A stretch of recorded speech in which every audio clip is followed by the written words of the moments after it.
Holly Huffnagle serves as AJC's U.S. Director for Combating Anti-Semitism, spearheading the agency's response to anti-Semitism in the United States and its effort to better protect the Jewish community. Before coming to AJC, Holly served as the policy advisor to the Special Envoy to Monitor and Combat Anti-Semitism at the U.S. Department of State and as a researcher in the Mandel Center of Advanced Holocaust Studies at the U.S. Holocaust Memorial Museum. She received her master's degree from Georgetown University, where she focused on 20th century Polish history and Jewish-Muslim relations before, during, and after the Holocaust. Most recently, she was a scholar in residence at Oxford University with the Institute for the Study of Global Anti-Semitism and Policy. Joining Holly today is Ira Forman. Ira is a senior fellow at the Moment Institute, where he curates Moment's Anti-Semitism Monitor. He is also a visiting professor and senior fellow at Georgetown University Center for Jewish Civilization and serves as senior advisor on anti-Semitism at Human Rights First. Ira is the former U.S. State Department Special Envoy to Monitor and Combat Anti-Semitism. Please welcome Holly Huffnagle and Ira Forman. We're going to do a panel today where I'll be asking Holly questions. That's because I think so many of you may have seen moments earlier Zoominar this spring where I was speaking, and we don't want to subject you to just my pontification today. So we'll listen to Holly. Holly and I worked together for over a year as colleagues at the Office of the Special Envoy to Monitor and Combat Anti-Semitism at the State Department. But one of the things is we both spent most of our time in our careers in anti-Semitism working and looking at international anti-Semitism overseas and not domestic. And I think both of us probably would say in the period 2013 to 16, when I served, and 2015 to 17 that Holly served, we didn't see a domestic or U.S. anti-Semitism in the same light that we do now. It was very different. And one can argue, has anti-Semitism really gotten much worse? But there's a lot of, I would say, both anecdotal and data that would say, yes, it has. First, we have data from the FBI hate crime monitoring system that says that anti-Semitism has grown in recent years.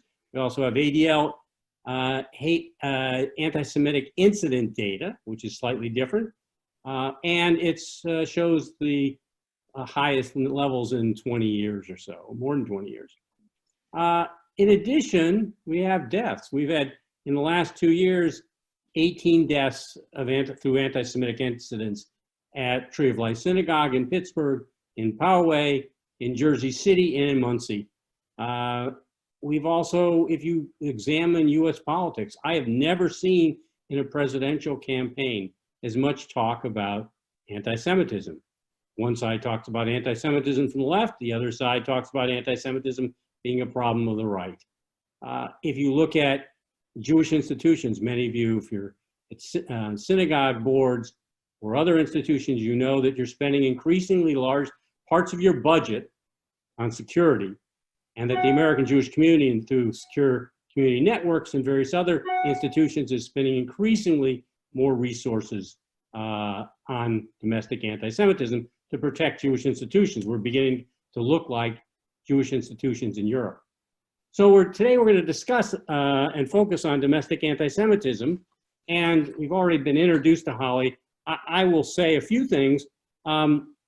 Holly came in as I said, at the end of 2015 as the senior advisor to the Special Envoy. And she is probably one of the best, if not the best, professional I've ever worked with. Holly's got an amazing background, amazing commitment, great competence. And I have argued that Holly should have a bigger profile in this whole effort than she actually does, but she's getting there as serving right now as AJC's new director. So I'll start off with a number of questions to Holly, and then, as we said, we will open this up for questions from you, the audience. So let's start. Holly, American Jewish Committee, AJC, has long been known and I've actually made comments about its expertise in fighting international anti-Semitism. The staff that your organization has overseas is incredibly impressive, particularly in Europe. When we were at the State Department, we often used AJC resources, et cetera. But though obviously AJC had been concerned about domestic anti-Semitism, they never had a real robust staff doing this. Now, with your position and the creation of an office on this, they're really putting resources in it. Can you walk us through kind of both the work AJC is doing domestically, but even give us a sense of what they do internationally? And can you tell us a little why you think AJC made this turn or this recommitment of resources? Absolutely, Ira. And first, thank you for having me, and to Moment Magazine and to Suzanne for inviting me to be with you today. And Ira, you made me blush already, and we haven't even got to the questions with your kind words. Yeah, I know. So I wasn't asking for that praise, but thank you. I appreciate it. I know. So I'll backtrack a little bit and tell you about AJC's work, both internationally and domestically, when it comes to fighting anti-Semitism. So the founding of AJC is actually in response to anti-Semitism. We're looking back to 1906, just after the two Kishinev pogroms in 1903, 1905. And it was the agency, the committees, if you will, the actual committee of people deciding that we wanted to be proactive as Americans, as American Jews, in fighting global anti-Semitism. And you alluded to it earlier, Ira, but today AJC has 12 offices around the world, and we're just adding a 13th office. We announced it last week, and that will be our UAE office, which will be launching in the months ahead. And these offices were really set up to safeguard the welfare and security of Jews around the world and to enhance the quality of Jewish life. What's important to note, and this was something actually new information to me as well, is that the United States has always been part of AJC's advocacy efforts. AJC has actually been focusing on domestic anti-Semitism really since its founding as well. Something I learned recently was that in the 1930s and 1940s, AJC actually had a legal and investigative division that would send agents undercover to infiltrate Nazi meetings and reported like thousands of Nazis to the FBI, and hundreds were arrested before World War II and during World War II. Also in the 50s and 60s, AJC launched major domestic campaigns that were really community relations actions, including publications. We had print and television media ads, really focusing on American pluralism, but by focusing on American pluralism, actually combating anti-Semitism. But I do think there reached a point in like the 90s and 2000s, as we've talked about, where we think that America is a safe place for the Jews, and throughout history it actually has been a safer place for Jews. But that's changed in the last few years, as you noted. There has been an uptick in anti-Semitism. Incidents are rising.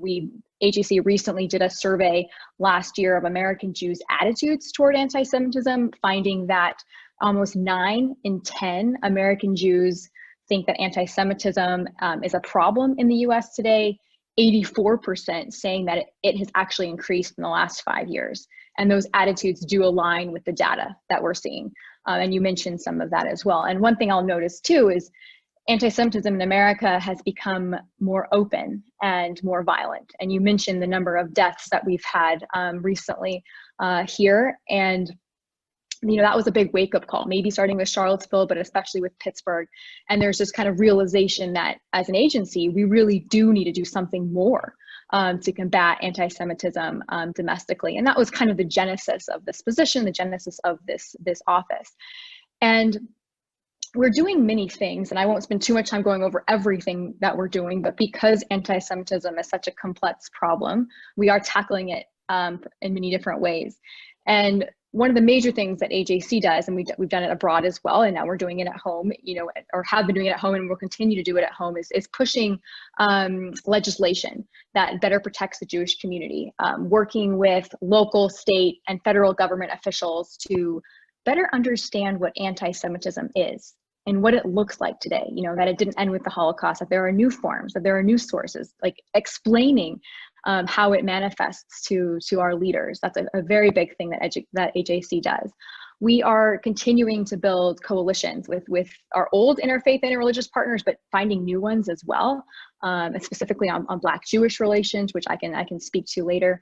We're also forming new partnerships with tech companies. When we think about the history of anti-Semitism in the last 20 years, the digitization of anti-Semitism and how it's spread on the internet and on social media, and the role that AJC can play with advocacy with tech platforms. And so that's something that I'm also working on. And I'll finish with this, is that this work really intersects through the entire agency. So their AJC is actually, it's funny coming from the State Department and working for AJC, because I was introduced to AJC as kind of the State Department of the Jewish people. And that's like that foreign policy affairs arm, but domestic as well. And it is kind of set up like a bureaucracy in the sense that we have offices doing so many different things. But when it comes to combating anti-Semitism, that priority intersects the entire organization. So from our campus affairs office to our interreligious intergroup office to our political outreach office, I work with all of them to push this issue here in America.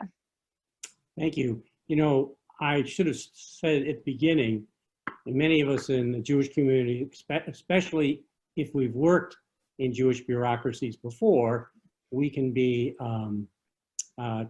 joke about our organizations and the negative aspects of competition, et cetera. And in fact, one of the reasons I brought that up is this article that both of you and I read in Tablet magazine recently, saying that the American Jewish establishment is ignoring anti-Semitism. We've had a number of Jewish organizations, particularly on the left, saying that the kind of established Jewish organizations are so out of touch. And I, having worked at this department, would have to say, look, none of these organizations are perfect, but they do some amazing work that no one knows. So that's why I wanted to start with this. But can you now talk to us a little bit, Holly, about anti-Semitism in the United States and how it compares to what you've seen, particularly in Europe? Where are the differences, where are the commonalities, what are the types of anti-Semitism that you find here, and how that might compare to some European countries? Absolutely. And that's a really important question, Ira, because I came from my background across European anti-Semitism and finding ways. Oh, can you hear me okay now? I hear you now. You froze for a second. Okay, sorry about that. My background is really in post-Holocaust European, anti-Semitism, and really there are so many ways that does connect to what we're seeing here in the U.S., but it's also really different, and we need to be able to understand the context of where we're looking in order to have the methods to best fight it. So we've talked about this before, Ira, that anti-Semitism is a global problem, that in no place, the United States, Europe, or the Middle East, does it exist in a vacuum. It's very interconnected. But we also have to avoid that one-size-fits-all approach to combating anti-Semitism, because it looks very different in these regions, what factors fuel it, the sources, etc. So I'll start with the United States.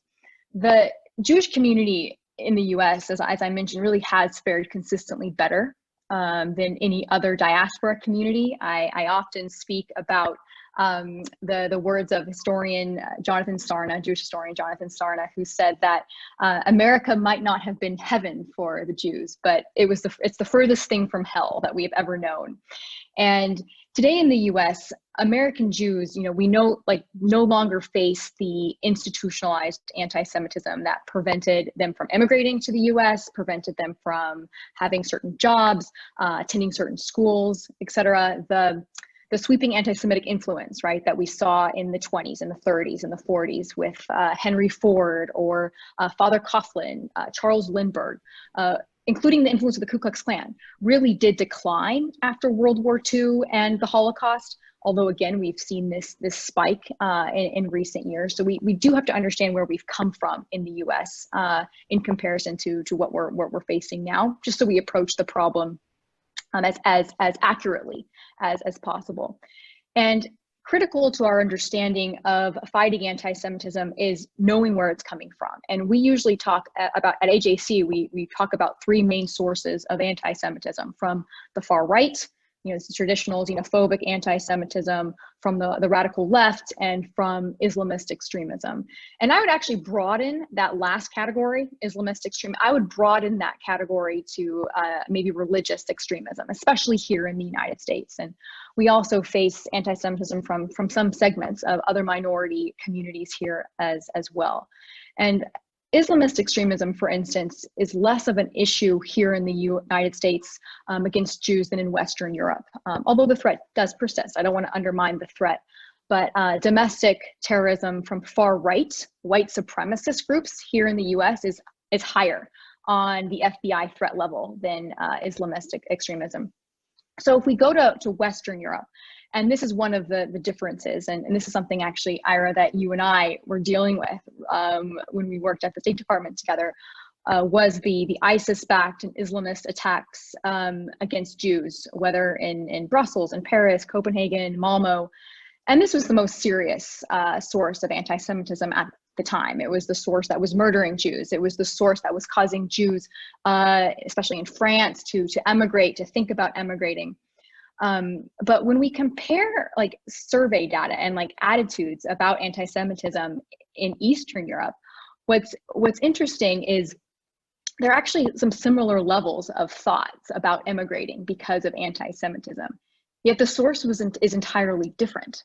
So in Hungary and in Poland, Lithuania, the main source of anti-Semitism is coming from the far right, also using Holocaust revisionism, using Holocaust distortion, anti-Semitic tropes such as Jewish power and control, the anti-Semitic dog whistles in election campaigns, which we just saw in Poland's most recent presidential election. Now, of course, the irony here is that the far left also uses those same tropes. Again, we saw that with Jeremy Corbyn and segments of the Labour Party in the UK. But overall, I would argue throughout Europe, the anti-Semitism of the far right persists. And this is a little bit different than the United States, because the far right anti-Semitism in Europe really is relying on 2 millennia of Christian anti-Judaism as a foundation, the othering of Jews in Europe. And while that thought and that movement, the movements of the far right were weakened after the Holocaust, they are again on the rise in recent decades in combination with anti-immigration, anti-globalization, and Islamophobic platforms. And I'll move to the Middle East quickly, Ira, and then can wrap up on what we're seeing globally. When we look at the Middle East today, and again, far from a monolith, but speaking to general trends, we are witnessing the recycling of Christian medieval anti-Semitic tropes, whether it be the blood libel, the deicide charge, Jews being seen as satanic or as like the devil. This is all rooted again in Europe, in Christian medieval Europe. Those tropes are being used and recycled by in the Arab media, by governments in the Middle East against Israel and against Israelis. But it's those same tropes.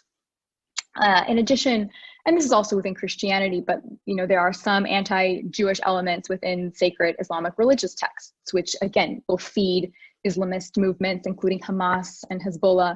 And with these groups, along with the Islamic Republic of Iran, I would argue possess actually the same exterminationist anti-Semitism, as the Nazis possessed. And they're continuing to borrow from elements of Nazi propaganda that entered the Arab world and Turkey and parts of Iran before and during World War II. And that's continuing to be used. We're even seeing it. And again, we had this issue at the State Department. We saw this in textbooks for school children, still being used in the Middle East. So this is what we're dealing with. That was like a small sampling of what we're seeing at the global stage. And I think that complexity of anti-Semitism is one of the biggest challenges to combating it today.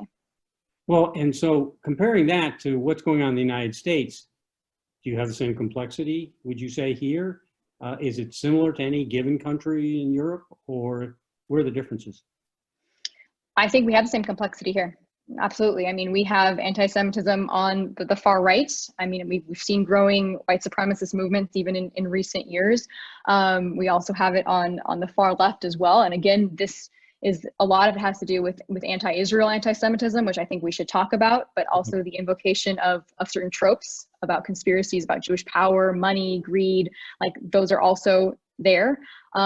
Religious extremism, and again, I broadened that category because, you know, yes, we've had Islamist elements, including even on U.S. college campuses, but also with, you know, Louis Farrakhan, Nation of Islam, or the Black Hebrew Israelite movements.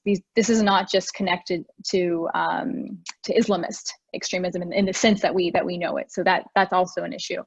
And then, you know, there's tensions even within other minority communities, again, taking on some of these tropes.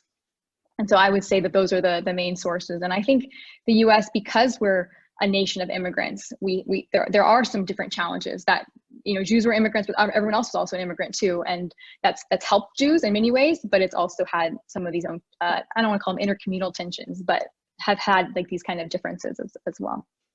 So, you know, if one would listen to kind of my introduction about, oh, here are the indications that anti-Semitism got a lot worse, and now just some of your descriptions, one might think that we're one of the worst places in the world, certainly by killings in the last few years, et cetera. And yet, you and I have talked about things like the Pew Research Poll, which asked which religion is the most admired over the last, I think, 4 or 5 years, more actually, I think it's 2014 at least. By doing a thermometer, are you hot or cold toward this religion? And Jews every year turn out being the people feel warmest to them than any other religion.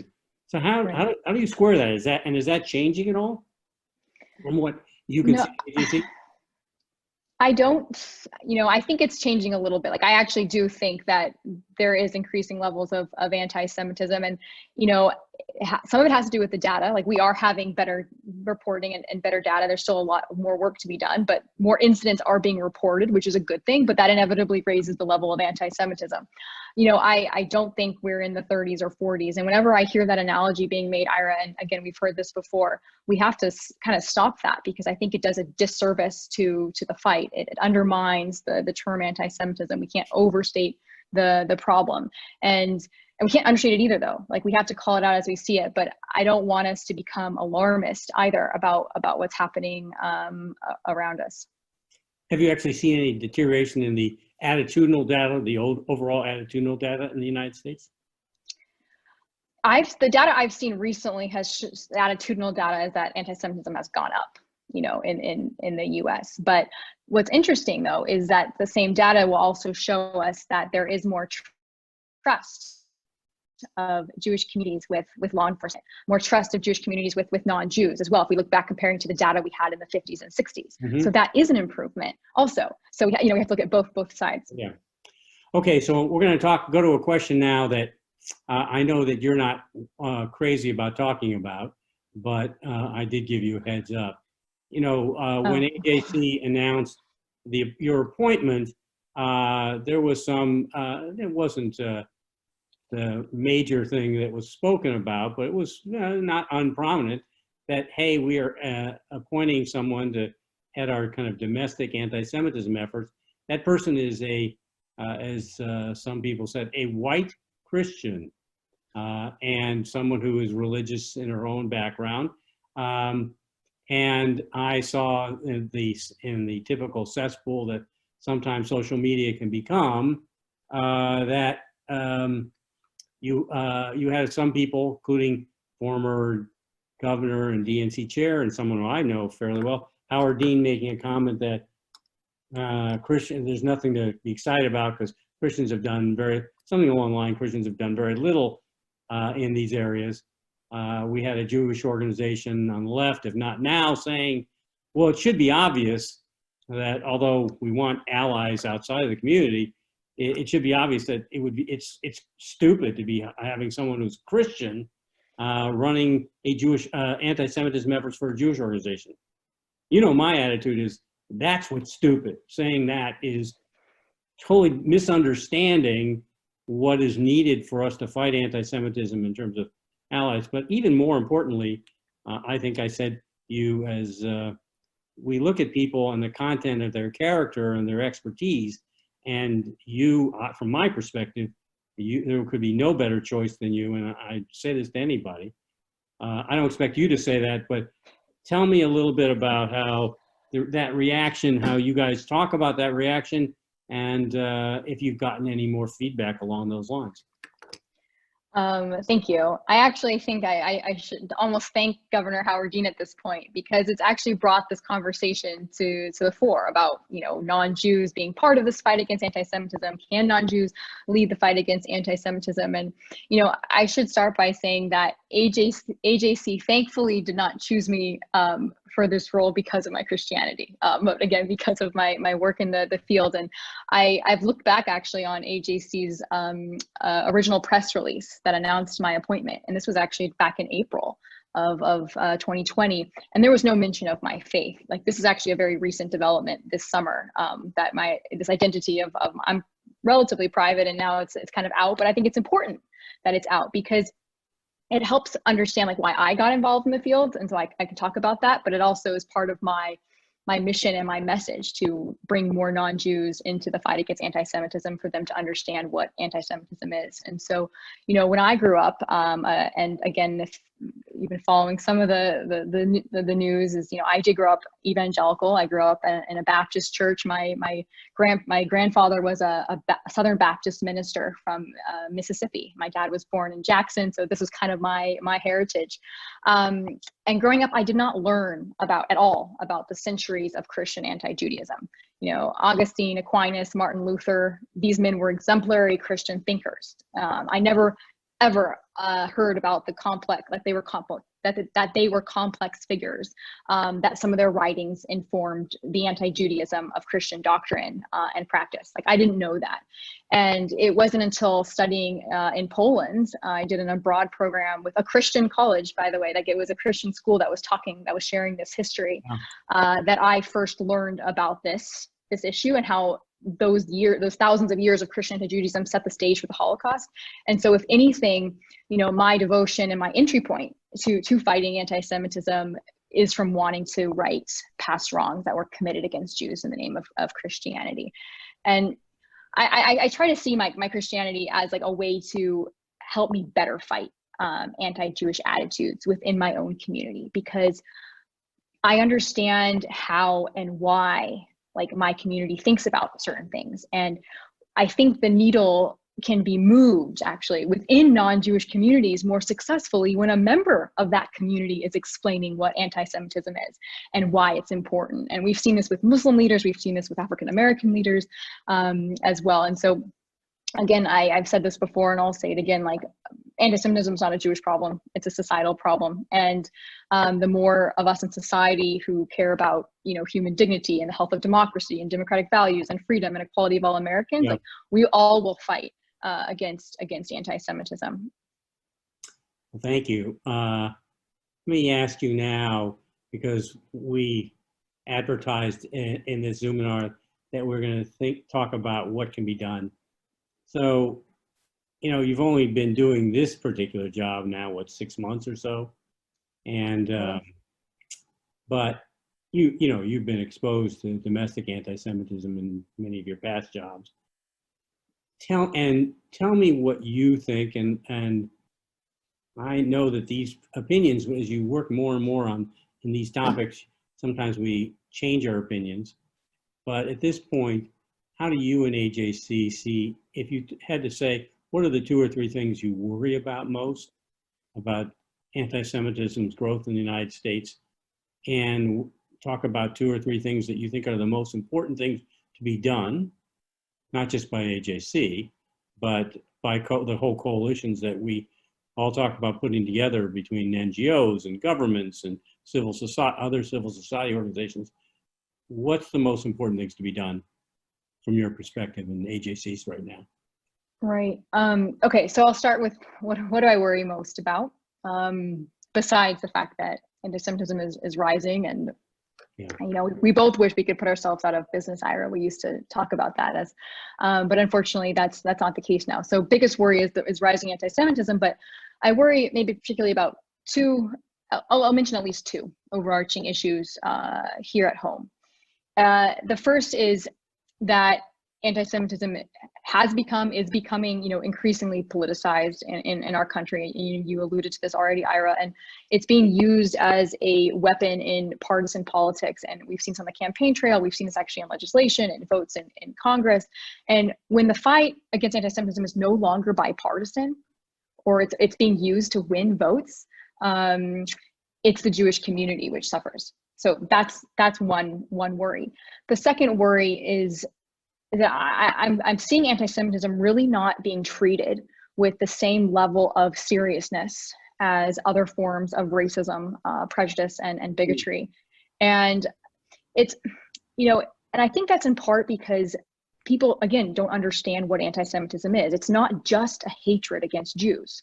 So many people will say, oh, I don't hate Jews, so I'm not anti-Semitic, without understanding that anti-Semitism is also a certain perception of Jews. It's connected to these conspiracy theories and tropes about power, control, and money. It's even connected to kind of an alleged evil in the world. And that's really what makes anti-Semitism even different than other forms of hate. And I think that's misunderstood, and another worry of mine. So I don't have answers for those two things, but I think a few things that AJC is doing, and I think other in the Jewish community are doing as well to help mitigate some of these challenges.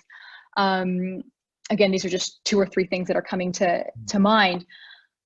The first is connected with what I just said about needing to define anti-Semitism and explain it better. This includes the International Holocaust Remembrance, the IRA, the working definition of anti-Semitism, which yes, exactly. So the other IRA, the IRA with an H, IRA, which in its original form in the early 2000s, AJC helped draft.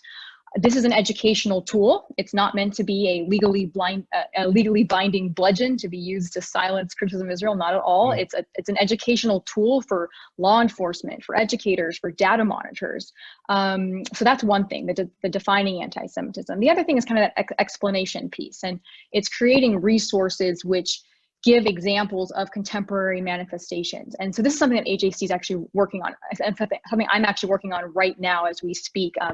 We're updating a resource that we have called Translate Hate.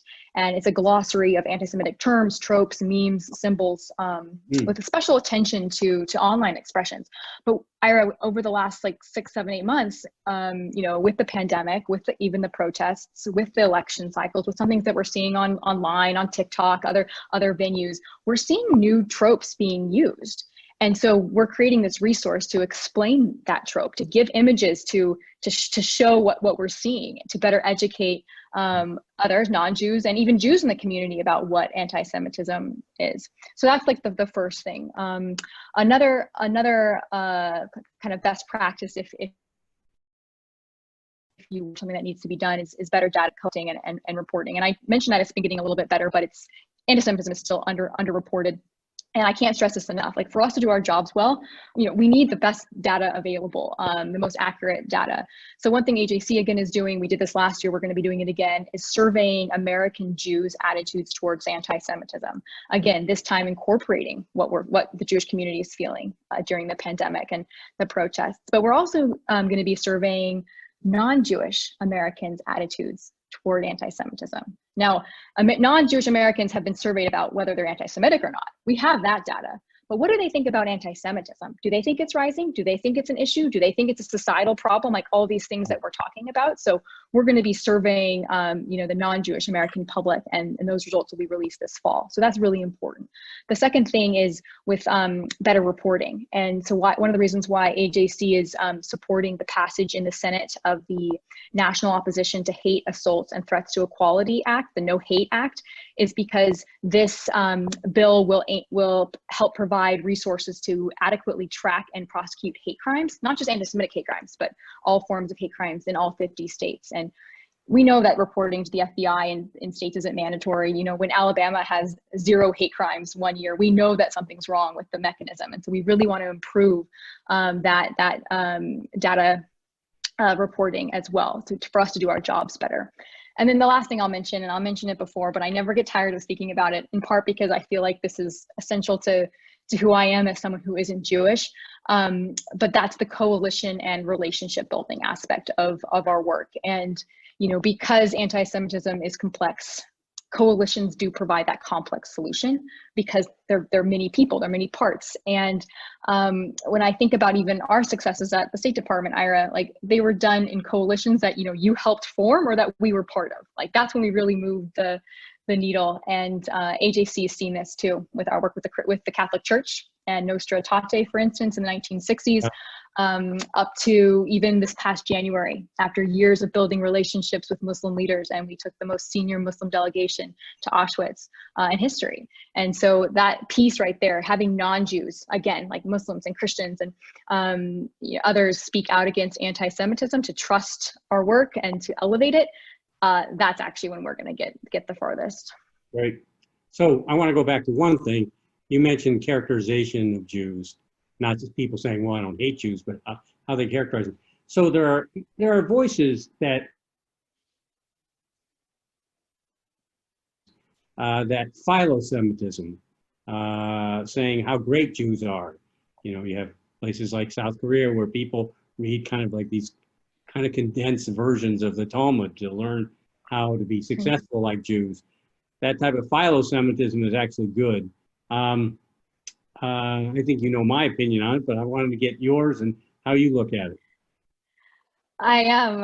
Yeah, no, it's a good question. In part because, I know Christian groups who are using the word philo-Semitism as a really good thing. Like it's not a hatred of Jews, right? Anti-Semitism. They don't want to just not like Jews. They want to love Jews or support Jews, and they don't see the issue with the term, and they mean well. They really often mean well, and we shouldn't be quick to condemn the use of that term. But I think actually Deborah Lipstadt, the historian Deborah Lipstadt, even said it best, that anti-Semitism and philo-Semitism are two sides of the same coin in some ways. And there's a fine line, right, between praising Jews for having money, or being good in banking, or being successful in business, or being really well educated, like we saw in South Korea, and thinking that it's too much, or what nefarious things do they have to get to those places, or what did they do? And we have to be really careful there. And so, like, personally in my work, like, I'm hesitant when I hear that term philo-Semitism. I kind of bristle a little bit, but I've also spoken with other Jews in the community who are fine with it. And so I think it's just finding that balance. But we continue to need to educate about the term. And the last thing I'll say here, Ira, is there's even been debates about the word anti-Semitism itself, right? Because the roots of the term are racist in itself, from Wilhelm Marr in the turn of the 19th or the turn of the 20th century, the 1870s, and there is no such thing as Semitism. It comes from, it's a language, it comes from linguistics, the term. And so when we put philo-Semitism in front of it, we're almost kind of like concretizing Semitism, and we shouldn't be, because it really doesn't exist on its own. So that's just kind of a little philosophical argument as to why I also might oppose that term. I don't know if we want at some point, Suzanne, move to questions, or do we have enough time for another for me to ask Holly another question? Yeah, you can ask her another question, about another 5 minutes. Okay. So we've talked briefly about this, but where do you feel that, and this is a major issue for all of us, that how do you deal with the fine line of where certain types of extreme criticism of Israel becomes anti-Semitism? I think you and I would both agree that criticism of Israel is inherently not anti-Semitic, but there is, and one of the reasons many of us fight for the IRA definition, there is clearly times when criticism of Israel becomes anti-Semitic. Tell us a little bit how we can deal with that issue a little better, and how we can recognize when something has crossed the line, and how definitive, is that a bright line, or is it more of a gray line? I think it's a gray line, and it's a black line also. It depends on context. It's a challenging question. It's the challenging question, because even the IRA definition is very clear. Like, if you look at the wording of the IRA definition, which is actually one of the reasons why I appreciate it so much, is it says that criticism of Israel, is not inherently anti-Semitic, that Israel is a country like other countries and can be criticized. It says it right in the text. It also says that these examples it gives, it says that these can be, using that can be line and in context. So So you need to have that, it can be, and in context. It's not like always, this is exactly always anti-Semitism every time. And I think that's an unfortunate, something that's happened unfortunately in our country, is that the IRA definition has been used as this blunt instrument to kind of punish people by both sides. Yes. Absolutely, absolutely. And so, but yes, it is important because we have seen this line being crossed and we can't deny it. And, you know, I look back to like even the early 2000s when we really started finding the need for this kind of a definition that would incorporate where Israel comes into play, like during Second Intifada, when there was a resurgence of anti-Semitism, where Jews, like in Europe, the US, and several other countries, were verbally and physically attacked as Israelis. Yeah. Anti-Semites called Jews Zionists as code words, like knowing like that they could get away with it. Synagogues were attacked by anti-Israel protesters under the guise of anti-Zionism, and it wasn't called anti-Semitism.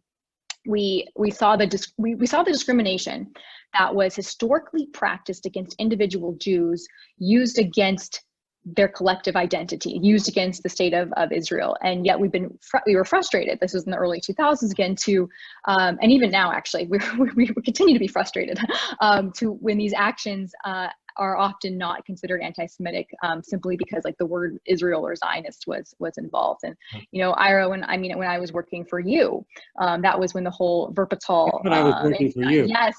Oh, when you were working for me. No, when I was working for you. And again, that was, I couldn't believe it, right? When a Jewish house of worship in Germany was firebombed for the actions of a nation, in response to the actions of a nation state, Israel, and it wasn't called anti-Semitism. It was, which bears a much higher penalty in Germany. You know, it was arson, and like the perpetrators had to do some community service and pay a fine. But like that was it. And that's when you kind of realize that there's a problem when people aren't calling it anti-Semitism, and they're really hiding behind this veil of anti-Zionism. I mean, we even see it on our college, some of our college, I want to be careful with how I describe the situation on some of our college campuses, when, you know, mezuzahs have been ripped off Jewish students' dorms, or mock eviction notices sent to only Jewish students. Like that's going beyond the you know, anti-criticism of Israel. Like this is targeting Jews as Jews, and that's anti-Semitism, and we need to call it out. And I think that's really the heart of the issue. You know, when someone opposes the national liberation of the Jewish people, when they say that Jews do not have the right to their own state in their ancestral homeland, and or that Israel doesn't have a right to exist, it is anti-Semitic. It is anti-Semitic in effect, even if not initially in intent, is anti-Semitic in effect. And that's an important thing to think about. And anti-Israel is not criticizing Israel's policies. It's questioning the state's existence, demonizing the state. It's demonizing. We talk about, you know, it's demonizing the state with the same anti-Semitic accusations which have targeted Jews for centuries. And I said this a little bit earlier, but I'm going to say it again because I think it's so important when it comes to defining anti-Semitism and how Israel can play into it. We can't overstate like the problem, which is something we've seen unfortunately on the political right, like the overstating of this problem. But we also can't understate the problem, which is something we've been seeing on the political left. Like that, you know, these are almost disconnected, and we have to be as accurate as possible. We agree on that, definitely. Suzanne, are we now going to take some questions from our audience? We are. If you have questions, please send them in the Q&A box, but I will say we have a lot of questions coming in. And I think the one question that we have over and over again is with regard to the Black Lives Matter movement. And so I'm going to read one question, but then add a few things from a few other people so you can kind of talk about it altogether. I'd like to support the Black Lives Matter movement push toward eliminating systemic racism, but I worry about the apparent anti-Semitism of their leadership. As a result, some of my Jewish friends are against Black Lives Matter. And so, and then I think that goes with that that a lot of Jewish communities are supporting Black Lives Matter, but what should they do? How should they react when they're at a Black Lives Matter event? And while it may not come from the podium, there are people who are protesting alongside of them, either chanting anti-Semitic phrases or wearing anti-Semitic clothing. How do you deal with that in that moment? but then also back to how do you speak to your Jewish friends and neighbors who don't want to support it? That's the question of the hour, of the month, of our time, and it's something that we're working with every single day, and there's no simple answer, because I think, again, it's contextual. It's what where you are and what you're seeing and how do you respond, and using best judgment. But I'll approach it at least from AJC's perspective, because we've been asked this too. Like, is AJC involved in the Black? Like, what are we doing? And AJC's advocacy, and again, like, I think all of our advocacy efforts, we all should be motivated by the premise that Black lives matter. Like, if you want to do it lowercase l, lowercase m, Black lives matter, period. Like, end of discussion. But this was the case in the 1960s when AJC helped galvanize the Jewish community in support of the civil rights movement. It was true when we continued to push for the expanded access to the ballot. In this century, in recent years, when we've come alongside our African-American friends and partners and colleagues and stand in solidarity with them after the church shooting in 2015 in Charleston, the killings of Philando Castile, Alton Sterling in 2016, and again, most recently with George Floyd and Breonna Taylor. Like, we are in support of the African-American community. We have to be. And I actually should have started by saying to everyone listening that this week is Black Jewish Unity Week. For AJC in partnership with the National Urban League. So it's a Jewish, Black, like African-American, like organizational partnership. And the purpose of this week is to celebrate the relationship between America's Black and Jewish communities, but also to come together to fight against anti-Semitism and racism. So we have this week of programming, legislative advocacy, really under the mantra that we're stronger when we stand up together, especially when Jews speak out against anti-Black racism and when African Americans speak out against anti-Semitism. But let me get to the Black Lives Matter movement. Again, I've been asked on several occasions if we can partner because of issues of anti-Semitism. And my answer, and it's not an official answer, but we believe that we can work with Black Lives Matter as a loose organization and diffuse movement, if you will. Like, the BLM movement has become, in popular parlance, like far more than an organization. It's a mantra, it's a slogan, it's seeking fundamental reform. And I would argue actually rightfully so. And I think, like, AJC, for instance, is like, we're needed in this space, especially because, like, if we're not there and we're not engaging, who is engaging? Who is telling the Jewish story? Who is explaining how anti-Zionism is connected to anti-Semitism? Who is explaining that 90% of American Jews believe that when you say that Israel does not have a right to exist, that's anti-Semitic? Like, someone needs to be there in this space supporting, but also, being that kind of, I guess, I don't want to say an educational voice, but an educational voice and resource. So that's one thing. I do believe we have a role to play, and we should be involved in supporting the movement for racial justice in our country. However, and this is an important caveat, like, we have seen various grassroots movements in the past few years, especially like on the political left. Even we're thinking about like defunding the police, which, again, law enforcement is very important to the Jewish community for security and protection. Some of the anti-Israel rhetoric that is problematic. So, for instance, if like a Black Lives Matter activist or the organization veers into some of the official positions of the movement for Black Lives, which is different. This is the M4BL organization, like, or umbrella. It's like, that's different. I think the M4BL is like anti-Israel platform, and the attacks against Zionism, the attacks actually against even including progressive Jews who support Israel's right to exist, but they really want to be involved with the movement. That can be beyond the pale, to use that phrase. And that's when I think AJC would not engage with them. As far as being in the moment, right, and hearing anti-Semitism from those within the protest movement, like, I'm all about, like, trying to explain anti-Semitism, unequivocally calling it out and explaining why. But I think sometimes in this moment, we also need to be listeners. I don't say I love talking about anti-Semitism, but it's easy for me to talk about anti-Semitism and what it looks like. But I also need to learn more about what anti-Black racism looks like as well. And so I think if we take the posture of listening, then maybe we can model for the other to take that same posture of listening, and then we can get our message across more effectively. Let me just say, I would endorse what Holly has said. I would say that, you know, for the person who asked, how can I tell my Jewish friends that they must support Black Lives Matter? Obviously, it's a matter of context and how close a friend you are, what their attitudes are, but we have a whole range of attitudes in the American Jewish community. We have an historic, as a community, commitment to racial and ethnic and religious justice. And as Martin Luther King said,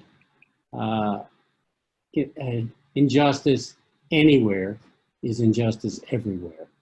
And so, you know, the Jewish community has largely lived by that in this country. And you look in Europe, where immigrants, and starting in 2015, 16, et cetera, large flows of immigrants from countries that were deeply anti-Semitic, like, say, Syria, where everybody admitted were a threat, at least long-term, to small Jewish communities in Europe. And yet, most of those communities, the vast majority of them, appreciating that threat and realizing that governments had to do something about the threat, couldn't bring themselves to say, oh, we keep the refugees out.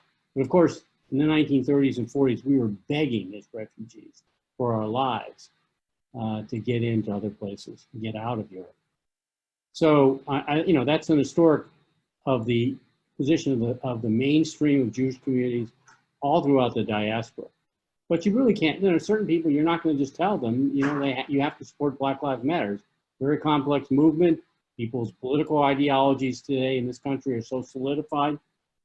But I do two things I think that are important for us to realize. There is a piece of the far left in Western democracies. You saw it most in Corbyn's Labour Party in the UK, which have become almost Stalinist in their kind of belief in what I would call a two-hat system.